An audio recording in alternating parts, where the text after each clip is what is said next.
¿Qué tal amigos? ¿Cómo están?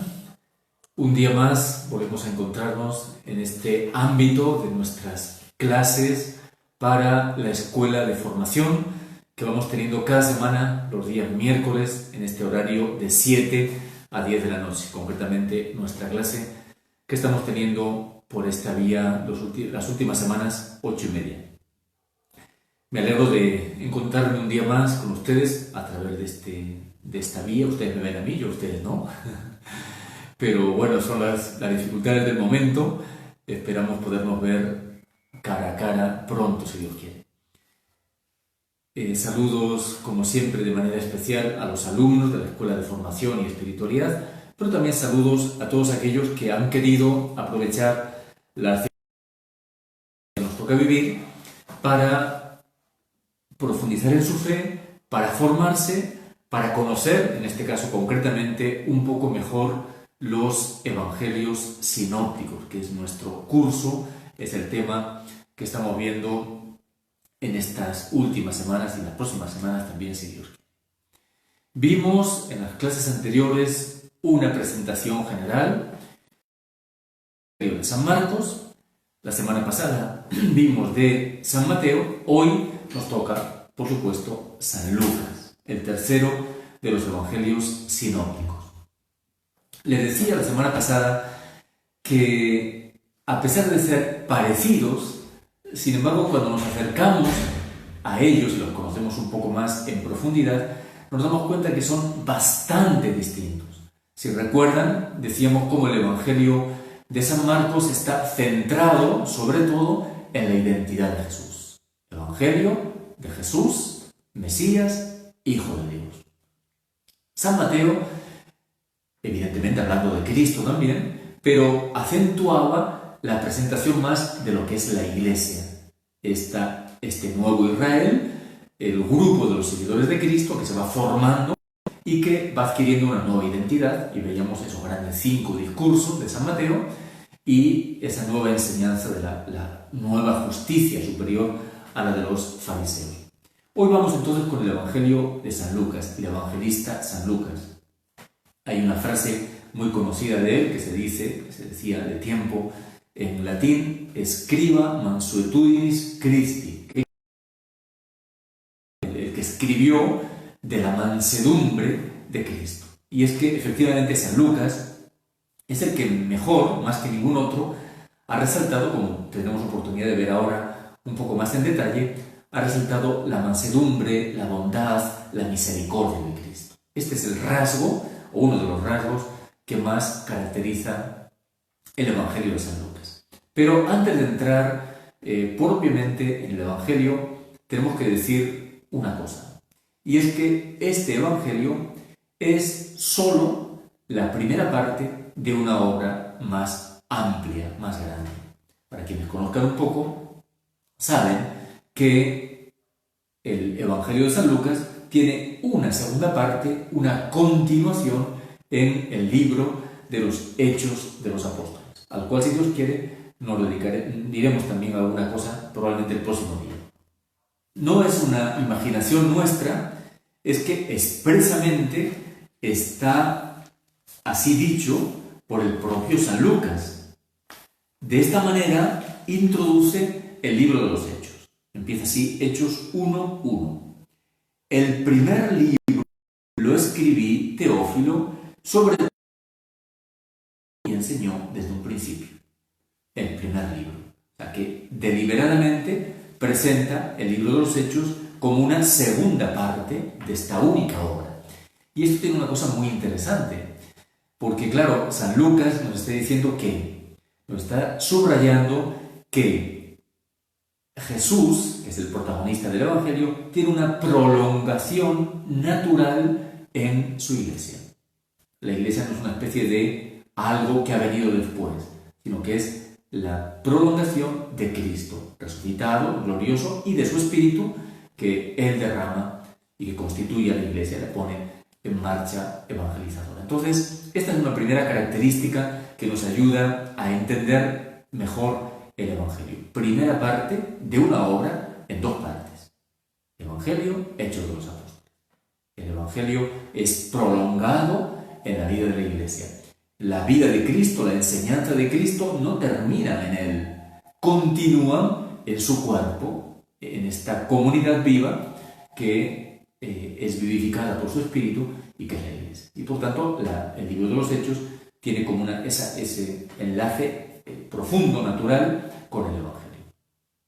La segunda cosa que destacar de San Lucas es que nos presenta como una panorámica, una visión de la historia de la salvación en tres tiempos, claramente delimitados.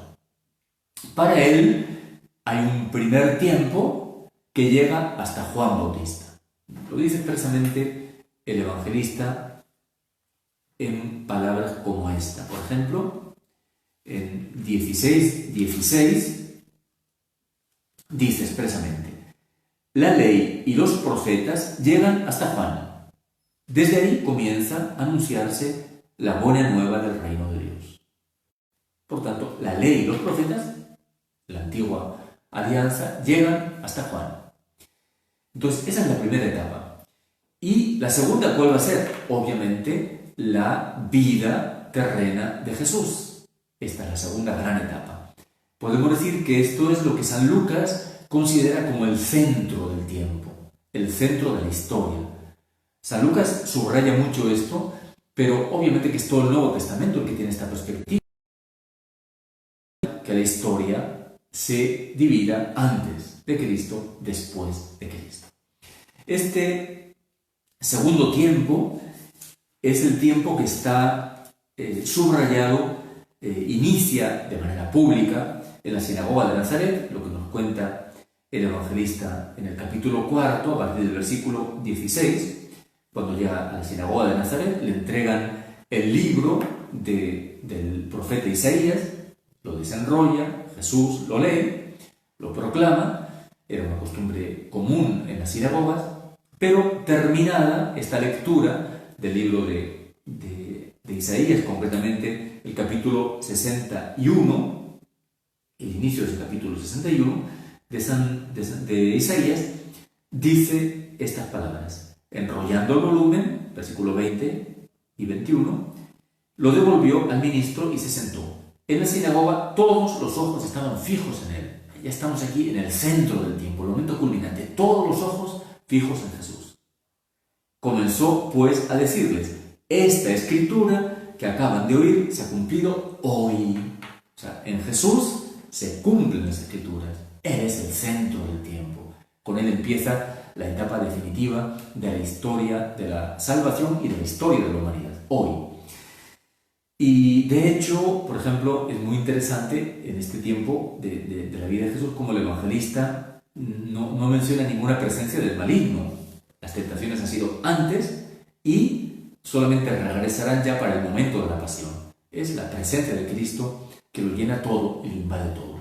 Y hay una cosa muy interesante de este tiempo pleno, de este centro del tiempo, de este tiempo culminante, que es otro texto cuando Jesús le preguntan, esa historia que empiezan a preguntarle acerca de Juan Bautista, etc., porque Juan Bautista mismo ha mandado a preguntar si él es el que ha de venir. Y entonces Jesús dice estas palabras, capítulo 7, versículo 28. Entre los nacidos de mujer no hay ninguno mayor que Juan. Sin embargo, el más pequeño en el reino de Dios es mayor que él. Son palabras impresionantes. El más pequeño en el reino de los cielos es mayor que Juan Bautista. Y eso que él es el mayor de los nacidos de mujer. Entonces, esto nos está diciendo algo grande. Nos está recordando el valor de la novedad traída por Cristo. Cuando nosotros a veces tan poco valoramos la novedad traída por Jesús, descubrimos aquí que lo que Cristo ha traído es tan grande, de los que entran en el reino, es decir, de los que recibe a Cristo, es el más pequeño, es más grande que el mismo Juan Bautista, el cual había sido el mayor de los nacidos de mujer. Bien, este es el tiempo central, el tiempo de Cristo, en el que ocurren, obviamente, los acontecimientos claves y decisivos de la historia de la salvación. no solamente la vida pública, la predicación, los milagros, sino sobre todo los acontecimientos de la pasión, muerte, resurrección, ascensión y don del Espíritu Santo. Todos esos acontecimientos que son decisivos. Con esto añadimos otra cosa. Bueno, el tercer tiempo, ¿cuál es? El tiempo de la Iglesia. Ya hemos mencionado como la Iglesia es prolongación de Cristo, prolongación de esta vida nueva que Cristo ha traído. Entonces, ese es el tiempo tercero en el cual estamos, obviamente, nosotros viviendo la vida. Pero, juntamente con este plan de la historia, hay otro rasgo que también se destaca en el evangelista San Lucas, y es el siguiente. Él, más que ningún otro evangelista, destaca y subraya la importancia de Jerusalén. El evangelio empieza en Jerusalén, en el templo, donde Zacarías, el padre de Juan Bautista, tiene esa visión, ese anuncio de que va a concebir su esposa, etc. Empieza ahí en Jerusalén, después continúa el ministerio público de Jesús, Galilea, vuelve, hay todo un... empieza en Jerusalén y termina en Jerusalén. Es decir, las primeras palabras, después de la introducción, esos primeros versículos con los que San Lucas introduce el Evangelio, inmediatamente el anuncio a Zacarías en el templo de Jerusalén. Y termina también ahí, en Jerusalén. Al final, el relato de la ascensión, capítulo 24, versículo 50, 51, los sacó cerca de Betania, los bendijo, mientras los bendecía se separó de ellos, volvieron, después de postrarse ante él, volvieron a Jerusalén con gran gozo y estaban siempre en el templo bendiciendo a Dios. Es decir, subraya con una fuerza enorme la centralidad de Jerusalén. ¿Por qué Jerusalén? Porque es el lugar de la salvación. Ahí han tenido lugar los grandes acontecimientos de la salvación. Pasión, muerte, resurrección, envío del Espíritu Santo. Y de hecho, no solamente presenta así estos dos acontecimientos, al inicio y al final, sino que nos presenta también, no es nuevo, no es único de San Lucas, porque también Marcos y Mateo lo tenían, pero San Lucas ha desarrollado, especialmente ha insistido en todo ese camino de Jesús a Jerusalén. Desde el capítulo 9, versículo 51, nos narra este camino, esa larga subida a Jerusalén. Dice, sucedió que como se iban cumpliendo los días de su asunción, él se afirmó en su voluntad de ir a Jerusalén. Entonces, aquí aparece la palabra asunción, no es casual. Esta palabra significa subir, de hecho Jerusalén está en alto, es subir a Jerusalén, geográficamente es subir, pero también está mencionando aquí el evangelista la asunción. O sea, Jesús va a subir, desde Jerusalén va a subir al cielo. Estamos ya un poco en la línea de lo que después desarrollará el evangelista San Juan, donde presenta precisamente la pasión y la cruz de Cristo como glorificación, como elevación del Hijo del Hombre. Entonces comienza este camino hacia Jerusalén, que va a durar prácticamente 10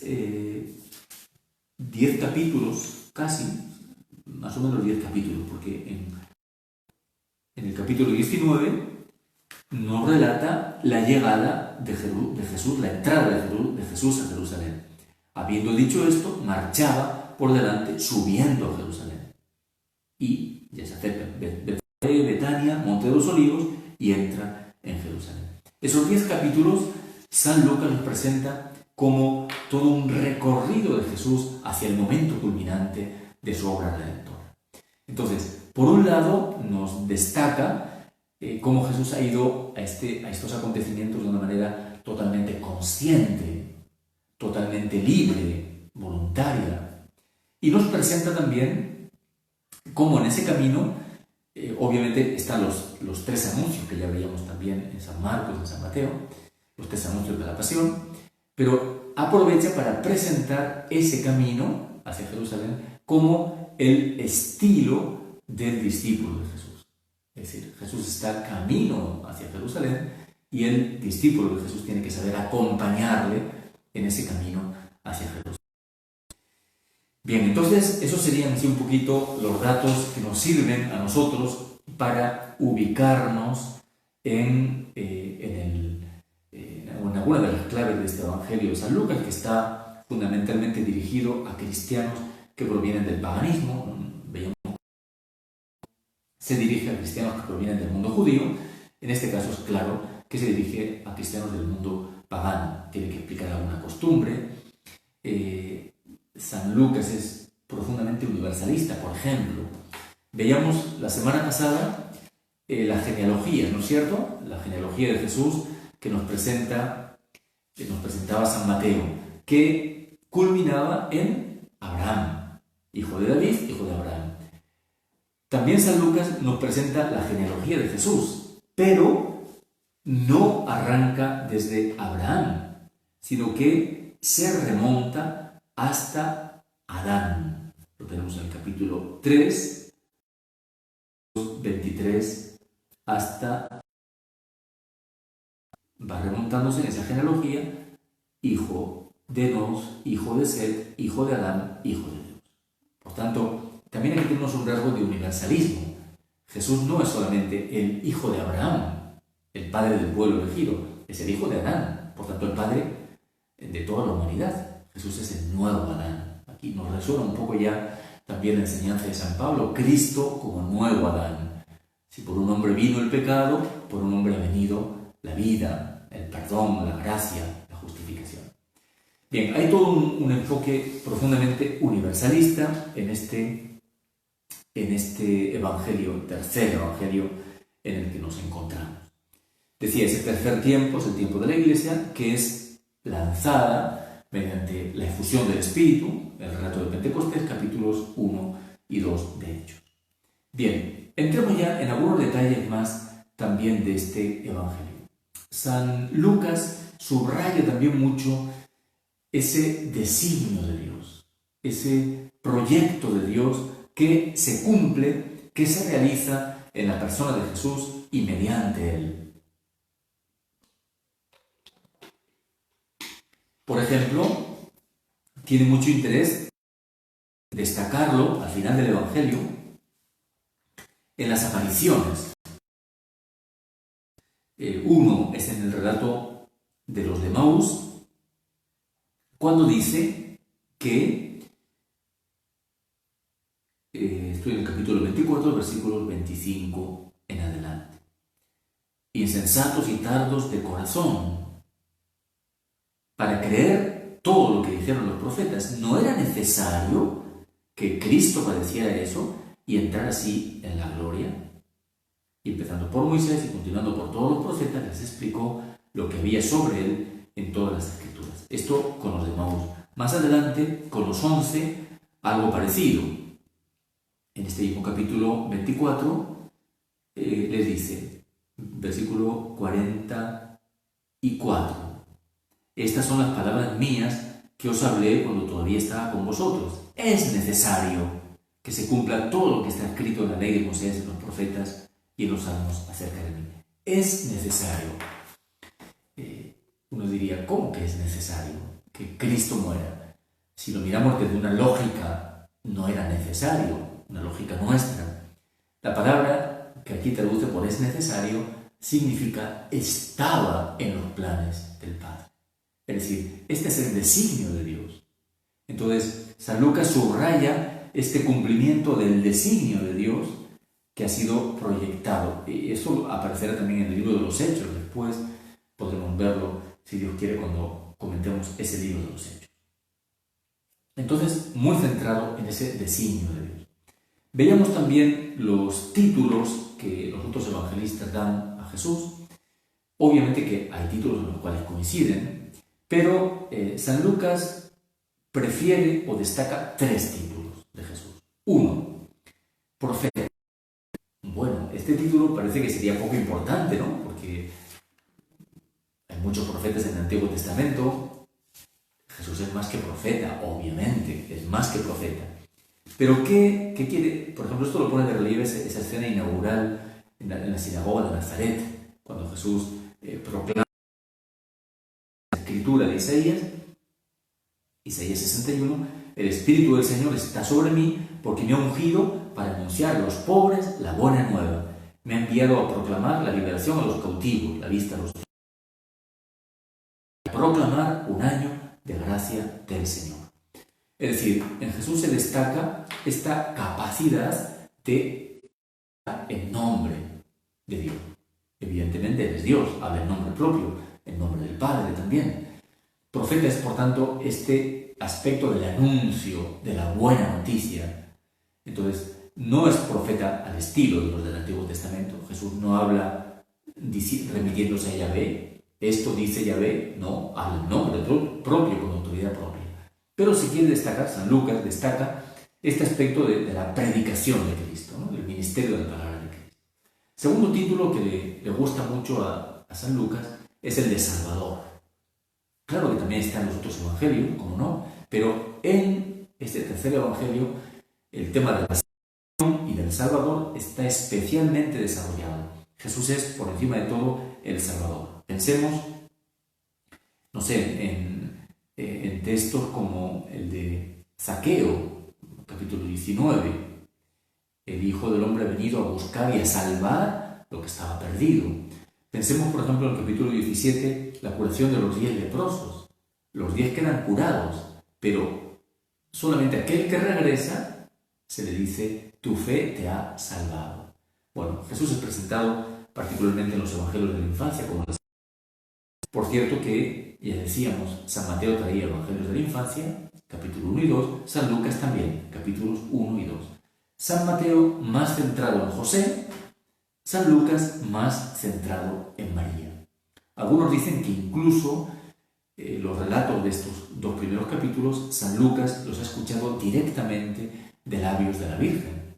¿Cómo pudo saber tantas cosas? Algunos dicen, probablemente la fuente directa e inmediata ha sido María, que le ha contado lo que ocurrió en esa infancia de Jesús.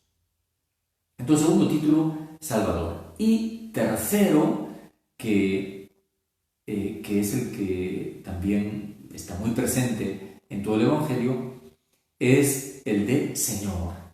No olvidemos que el título Señor, sin duda alguna, es el más importante de todos los atribuidos a Jesús. San Pablo, por ejemplo, resumirá la fe cristiana en estas palabras. Jesús es Señor. ¿Por qué es el más importante? Porque el nombre de Señor, que en griego se dice Kyrios, el nombre de Señor es el que la Biblia, el Antiguo Testamento, daba a Yahvé. O sea, cuando el Antiguo Testamento se traduce, está en su mayor parte en hebreo, el Antiguo Testamento se traduce al griego, siempre que aparece la palabra Yahvé, o casi siempre, se traduce por Kyrios. Entonces, cuando en el Nuevo Testamento se dice Jesús es Kyrios, Jesús es Señor, es lo mismo que decir Jesús es Yahvé. Por tanto, es el título más importante que se le puede dar a Jesús. San Lucas se complace, bueno, se dice que es discípulo de San Pablo, tampoco hay seguridad total, parece que sí, pero se complace, por tanto, en utilizar también este título referido a Cristo. Bien, después de decir los títulos que aplica a Jesús, hay otro rasgo también muy propio del evangelista Lucas. ¿Cuál es? El Espíritu Santo.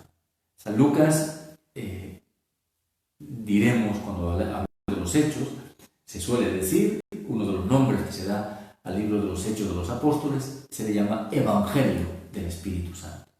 Pero, ¿por qué? Pues porque nos revela, ¿no? Al Espíritu su acción, su presencia, su acción. Pero el Espíritu Santo ya está presente en el Evangelio. Y San Lucas se complace especialmente en mostrar cómo el Espíritu Santo está primero en Cristo y después porque Cristo lo comunica. Pero es interesante también cómo ese reino de Dios que había sido anunciado, prometido por Jesús, mediante el don del Espíritu Santo. Es interesante la conexión que aparece al inicio del libro de los Hechos, cuando los discípulos le preguntan a Jesús, después momentos antes de la ascensión. Le preguntan, ¿es ahora cuando vas a establecer el reino de Israel? Hechos 1:6. Jesús contestó, a vosotros no os toca conocer el tiempo y el momento que ha fijado el Padre con su autoridad, sino que recibiréis la fuerza del Espíritu Santo que vendrá sobre vosotros.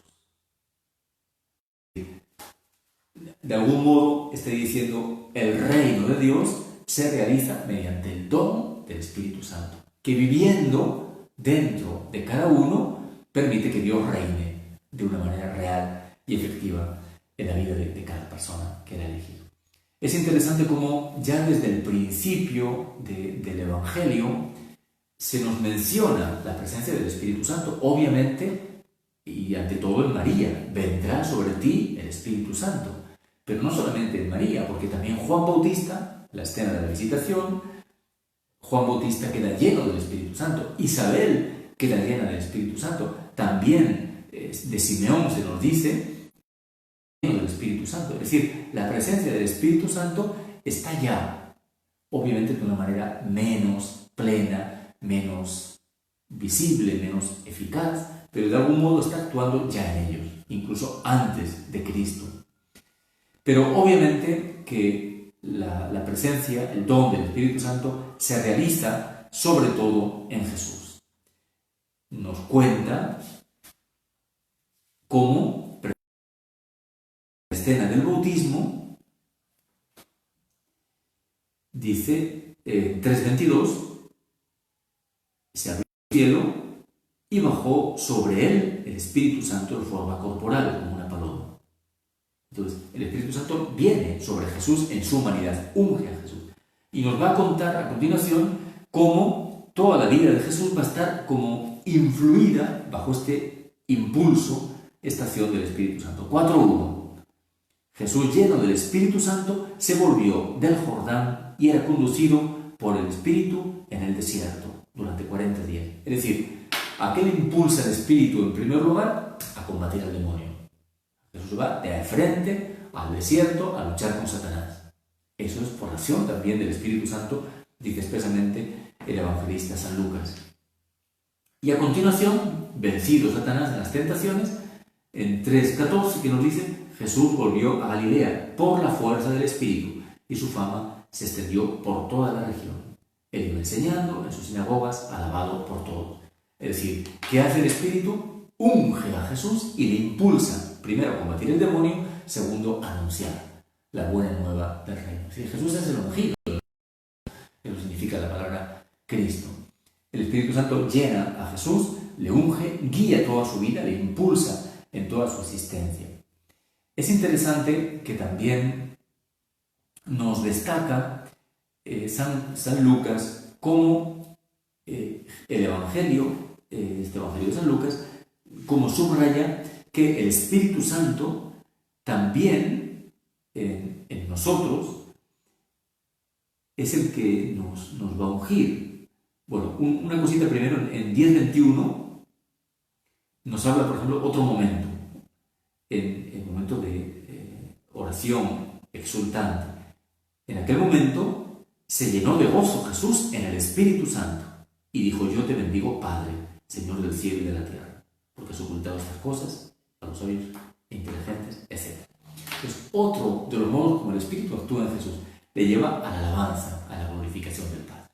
Entonces, todo esto que se da en Jesús, obviamente, se da también en nosotros. Por ejemplo, San Lucas, cuando habla de la oración de petición, en el capítulo 11, versículo 13, menciona expresamente al Espíritu Santo. San Mateo, paralelo, decía, si vosotros, siendo malos, sabéis dar cosas buenas a vuestros hijos, ¿cuánto más el Padre Celestial dará cosas buenas? Decía San Mateo. ¿Qué dice San Lucas? El Padre Celestial dará el Espíritu Santo a los que se lo pidan. Capítulo 11, versículo 13. Entonces, el Espíritu Santo es el gran don que llena, que unge a Cristo, y es el don que Cristo viene también a traer, a regalarnos a nosotros, a su iglesia y a cada uno de nosotros dentro de él. Bien, ese es otro rasgo importante del Evangelio de San Lucas. Uno más, el tono de alabanza, de acción de gracias que hay en este Evangelio. Bueno, empecemos. ¿Quién es la primera persona que prorrumpe en la alabanza? María. María. El cántico del Magnificat es el primer canto de alabanza. Pero primero, no es el único, sino es el primero de toda una serie. Porque sin salir del Evangelio de la Infancia, después del cántico del Magnificat tenemos el Benedictus, Zacarías, tenemos el Nunc Dimittis, Simeón. Es decir, bueno, por supuesto los ángeles que cantan, gloria a Dios en el cielo. Es decir, hay todo un reguero de alabanza, de acción de gracias que va impregnando el camino del Evangelio. Todo esto tiene relación con lo que decíamos antes de la salvación. ¿Por qué brota la alabanza? ¿Por qué brota la acción de gracias? Porque ha llegado la salvación. Miremos, por ejemplo, bueno, si lo mejor es meditar simplemente el Magnificat, proclama mi alma, se alegra mi espíritu en Dios mi Salvador. Mirar el Magnificat, mirar, como digo, el Benedictus, el cántico de Zacarías, y mirar pues cada uno de los textos en los que van apareciendo, por ejemplo, relatos de curaciones. Por ejemplo, en el capítulo 5, versículo 26, nos dice esta expresión, 5:26. El asombro se apoderó de todos y glorificaban a Dios. Y llenos de temor, decían, hoy hemos visto cosas increíbles. Bueno, estas reacciones de alabanza, de acción de gracias, brotan en diferentes momentos. El leproso curado, el ciego, el centurión. Miren, el mismo centurión, en el momento de la muerte de Jesús, proclama, nos dice expresamente que glorificaba. Dice así el relato.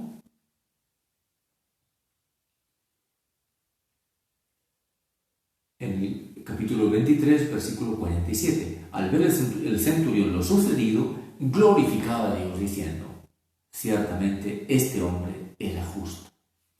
Entonces, este es todo un tono que da al Evangelio de San Lucas una belleza especial. Un tono de alabanza, de acción de gracias que impregna absolutamente todo. A este tono de alabanza va también la alegría, otra característica muy presente en el Evangelio de San Lucas. Para empezar, ¿quién es la primera persona que se alegra? Obviamente María. El saludo que el ángel le dirige es precisamente ese, alégrate. Claro, estamos acostumbrados a rezar el Dios te salve, María, y ha quedado así, tomado del latín. Pero el sentido original, la palabra original, es literalmente alégrate, gózate.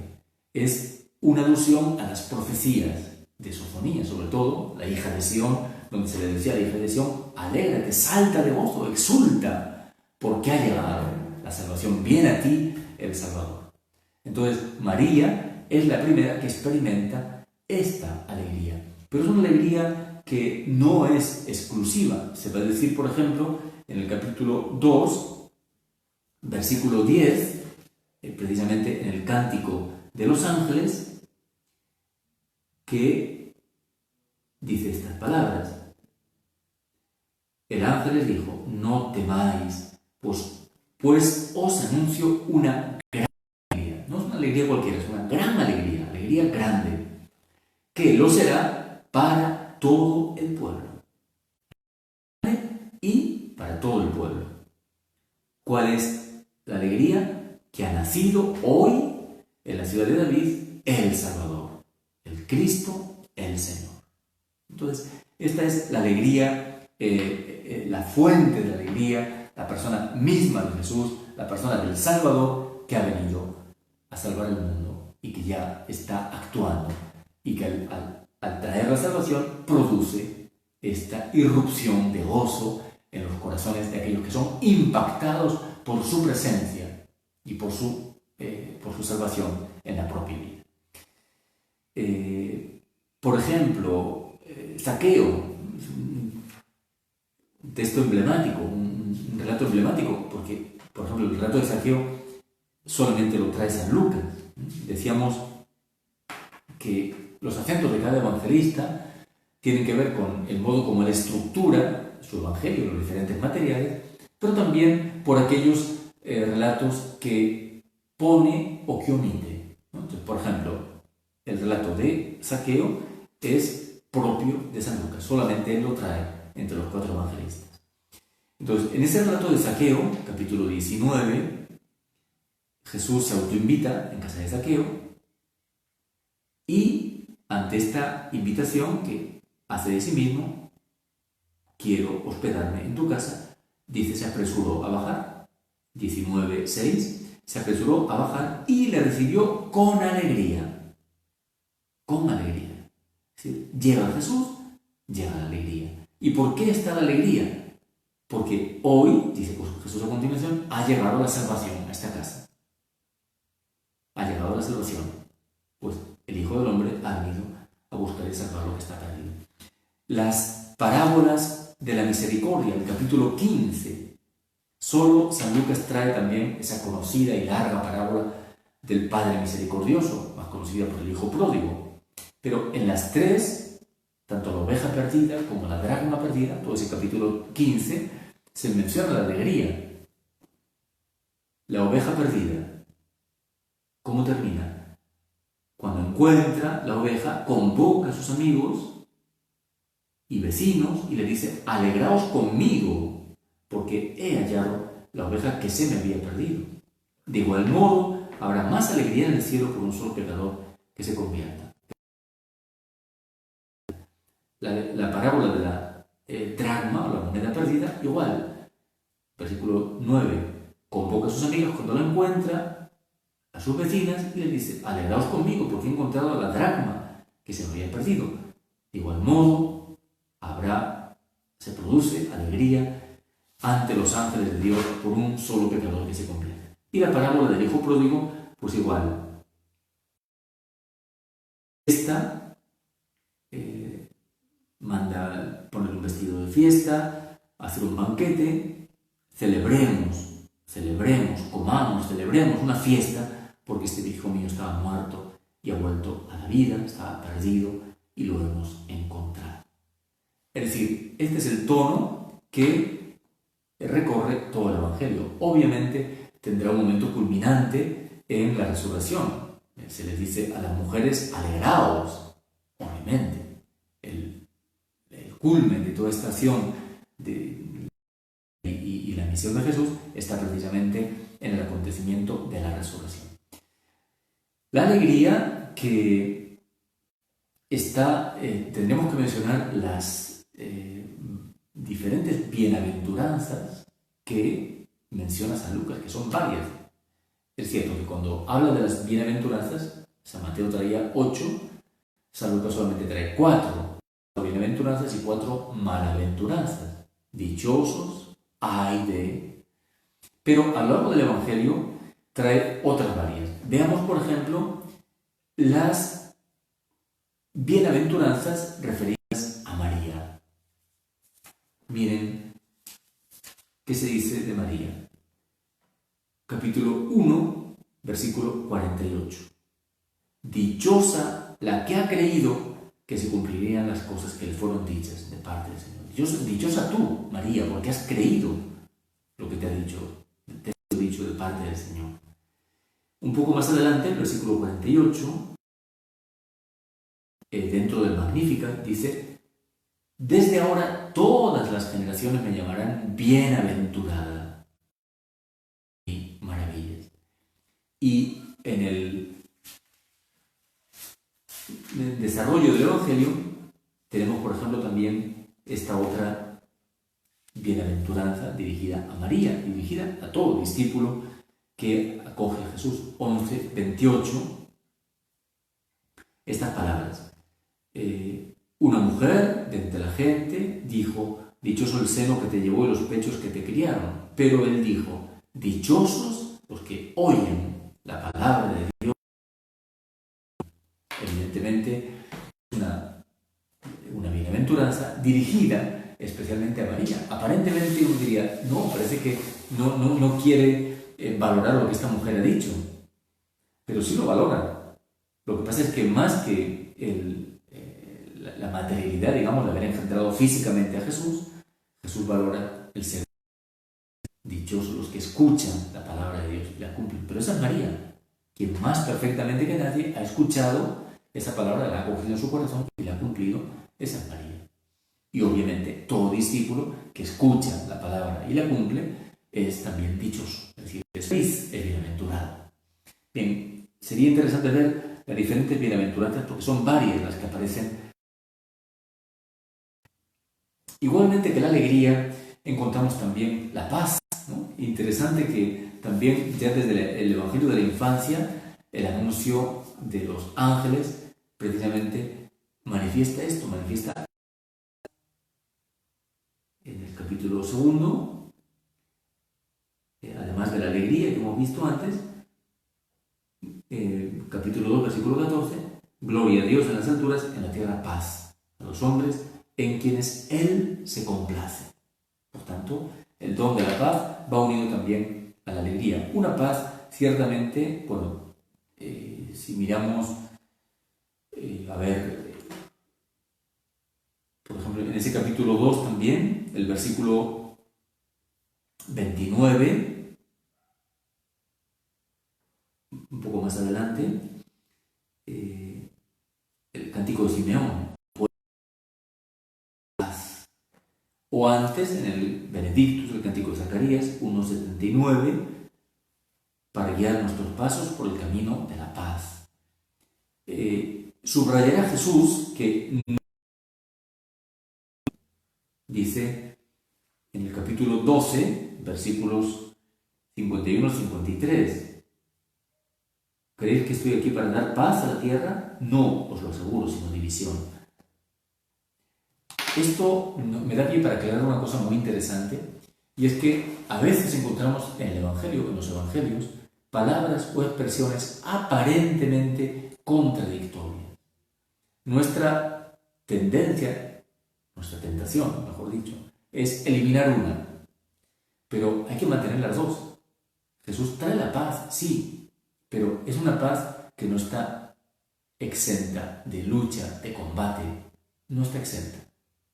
No es la paz como la del mundo, ¿no? Bueno, la paz de los cementerios, donde no hay lucha. No, hay que traer paz como el mundo, venido a traer combate, pero la paz profunda. Entonces, como está tantas otras expresiones del Evangelio que tenemos que saber que se contradicen, porque en realidad no hay contradicción, sino que hay un complementar y hay un acentuar aspectos del mismo misterio, pero que son realmente complementarios y que subrayan una u otra según la ocasión o según la expresión. Bien, el Evangelio de San Lucas nos destaca también la oración. Si ustedes miran, van a poder descubrir cómo primero se destaca varias veces a Jesús en oración, varias veces. Por ejemplo, el bautismo tiene lugar estando Jesús en oración.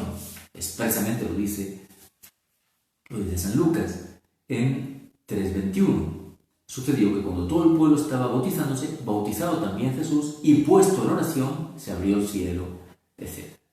La transfiguración, igual, mientras Jesús estaba en oración. Nos subraya el evangelista Lucas varias veces como Jesús, por ejemplo, en 5:16.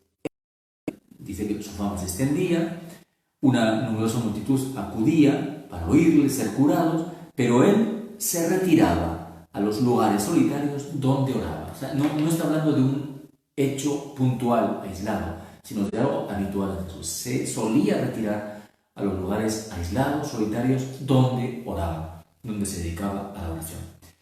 Una oración que es profundamente filial, o sea, es la oración del Hijo. Es interesante que siempre aparece aquí en San Lucas esta oración de estilo filial. Por ejemplo, Hemos mencionado ya antes cuando Jesús prorrumpe en ese capítulo 10, 10:21, se llenó de gozo en el Espíritu Santo y dijo: yo te bendigo Padre, una oración filial. Igual en el momento, por supuesto, del Getsemaní: Padre, si es posible que pase de mí este cáliz. Igual en la cruz: Padre, perdónales porque no saben lo que hacen. Padre, a tus manos encomiendo mi espíritu. Es decir, toda la oración de Jesús está dirigida al Padre, es una oración filial. Y de ese modo nos está enseñando el camino de nuestra propia oración. De hecho, cuando enseña Jesús el Padre Nuestro, lo introduce así San Lucas 11:1. Sucedió que estando él orando en cierto lugar, cuando terminó le dijo uno de sus discípulos: Señor, enséñanos a orar, como Juan. Entonces les enseña el Padre Nuestro. Estando él orando, seguramente los oran, han asistido a ese misterio verdaderamente asombroso de cómo Jesús en su relación con el Padre, y han pedido: enséñanos. También Juan enseñó a sus discípulos: enséñanos a orar como tú oras. Y ahí viene la oración del Padre Nuestro.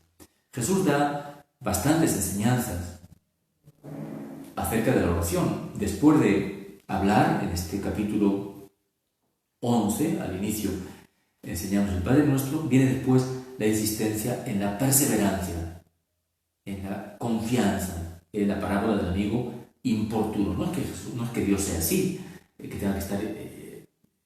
tengamos que estar insistiéndole porque no quiere atender, sino que nos invita a esa perseverancia, a esa insistencia.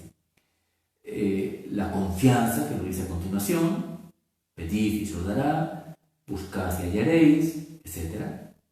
Al que pide se le da, al que pide recibe, al que busca se le abre, al que llama se le abre. Nos insiste también, muy importante esto, en la humildad. Está el texto, que también es único de San Lucas, solamente lo trae él, de la parábola del fariseo y el publicano, en el capítulo 18. Dijo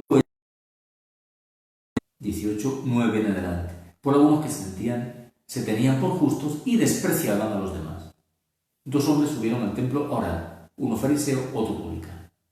El fariseo oraba: oh Dios, te doy gracias porque no soy como los demás, justos, adúlteros, rapaces, y como este publicano. El publicano, en cambio, se mantenía a distancia, no se atrevía ni a levantar los ojos al cielo, diciendo: oh Dios, ten compasión de mí, que soy un pecador. Este marchó a su casa justificado. Es decir, ante Dios solamente es posible, solamente es válida, es aceptable una oración hecha en humildad. Una oración de quien se pone en verdad, no intenta exhibir sus títulos, sus cualidades, sus virtudes, sus logros, sino que reconoce su pobreza y desde ahí, desde su pobreza, se abre a la acción y a la presencia de Dios. Bien, una oración humilde, perseverante, pero mucha insistencia, que continuará también en el libro de los Hechos, por supuesto. Ya hemos mencionado antes el universalismo, pero digamos una palabrita de la otra característica que es muy propia de San Lucas, que es la misericordia. Hemos dicho ya que es el evangelista que mejor, más que nadie, destaca este rasgo de Jesús. Las parábolas de la misericordia, capítulo 15, que ya hemos mencionado, él las agrupa ahí y es solamente de él, la del hijo pródigo, pero realmente las parábolas. Tenemos el relato de Zaqueo, que también decíamos es propio y exclusivo de Lucas, que culmina, en el capítulo 19 de San Lucas, culmina, versículo 10, el Hijo del Hombre ha venido a buscar y a salvar lo que estaba perdido. Esta es la especialidad, la especialización propia del Hijo del Hombre. Buscar y salvar lo que estaba perdido. Esta es la misericordia. Este hombre que era un pecador público, Jesús lo transforma. También es de San propio de en ese desarrollo amplio la mujer pecadora, que está en el capítulo 7. También es propio y exclusivo de San Lucas el así llamado relato del buen ladrón. A mí siempre me gusta decir de bueno no tenía nada, porque él mismo reconoce que ha merecido el castigo en el que se encuentra, pero de fe, en el último instante de su vida, Jesús, acuérdate de mí, hoy estarás conmigo en el paraíso. Esa manifestación de la misericordia. No digamos también, la que hemos mencionado antes, cuando pide perdón para sus propios acusadores, para sus propios asesinos. Padre, perdónales porque no saben lo que hacen, incluso excusándoles. San Lucas subraya fuertemente la misericordia de Jesús de muchas maneras, como destaca también, bueno, interesante porque la frase de San Mateo, sed perfectos como el Padre Celestial es perfecto, San Lucas la trae, ser misericordiosos como el Padre es misericordioso. Pero igual destaca, por ejemplo, la presencia de las mujeres, ¿no? Que en ese tiempo no contaban nada. Ellas van a ser testigos de la resurrección. En el Evangelio acompañan a Jesús, etc. Los extranjeros, que igual eran rechazados, eran marginados. San Lucas destaca el valor y la importancia de estos extranjeros. Los niños, etc. Y sin embargo es una misericordia que no tiene nada de melosa, ¿no? Misericordioso sí, pero meloso no. San Lucas, al mismo tiempo que es el Evangelio de la misericordia, es el Evangelio de las que más acentúa las exigencias de Jesús. Pueden comprobarlo, por ejemplo, en el capítulo 14, cuando subraya como las tres grandes renuncias. Capítulo 14, versículos 25. Los discípulos más cercanos. Si alguno viene donde mí y no mujer a sus hijos, a sus hermanos, hermanas, discípulo mío. El que no lleve su cruz y se venga conmigo, no puede ser discípulo mío. El que no renuncie a todos sus bienes, no puede ser discípulo mío.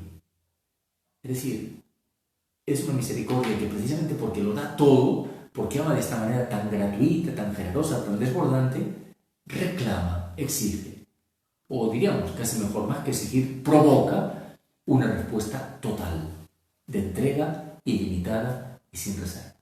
Por eso el Evangelio de las exigencias. Exigencias que se reflejan especialmente en lo referente a la pobreza. En el capítulo 12, San Lucas destaca más que ningún otro el peligro de las riquezas, el peligro que las riquezas nos llevan a cerrarnos a Dios. Él trae esa parábola del rico insensato en el capítulo 12. Has tenido buena cosecha, come, bebe, date buena vida. Necio. No le dice malo, le dice necio. Te van a pedir la vida. ¿Y de qué te sirve? Nos cierran a Dios. Las riquezas son un peligro. Pero cierran también al prójimo. En el capítulo 16 tenemos el relato de el pobre Lázaro y el rico malo, llamado Epulón. Va al seno de Abraham, el otro va a la condenación, simplemente porque ha ignorado la presencia a sus pies de este hombre necesitado. Cierran a Dios y cierran al hermano, de ahí el peligro de las riquezas. Entonces, si son un peligro, ¿qué hay que hacer con ellas? Pues en el capítulo 12 tenemos la respuesta. 12, ¿qué hay que hacer con las riquezas? El hombre insensato, el hombre necio, nos dice: no andéis preocupados, confianza en la providencia. Ya sabe vuestro Padre lo que necesitáis. Entonces, ¿qué hacer con los bienes? Versículo 33. Vended vuestros bienes y dad limosna. Haceos bolsas que no se deterioran, un tesoro inagotable, el ladrón y la polilla, porque donde esté vuestro tesoro, allí estará también vuestro corazón. Bien, pues ahí tenemos que concluir, amigos. Sé que nos hemos quedado con la miel en los labios, que el Evangelio es tan rico, tan abundante, solamente he dado algunas pinceladas, pero precisamente mi objetivo era este: hacerles abrir el apetito para que ahora ustedes agarren el Evangelio de San Lucas y se sumerjan en esa lectura para conocerlo más en profundidad, para saborearlo, para meditarlo y sobre todo, por favor, nunca olviden esto, para hacerlo vida. Porque nos quedásemos solamente en saber cosas sobre el Evangelio y no lo hiciéramos vida, estaríamos equivocando el camino. Dichosos los que escuchan la palabra de Dios y la cumplen. Hasta el próximo día, si Dios quiere, reciban un saludo muy cordial.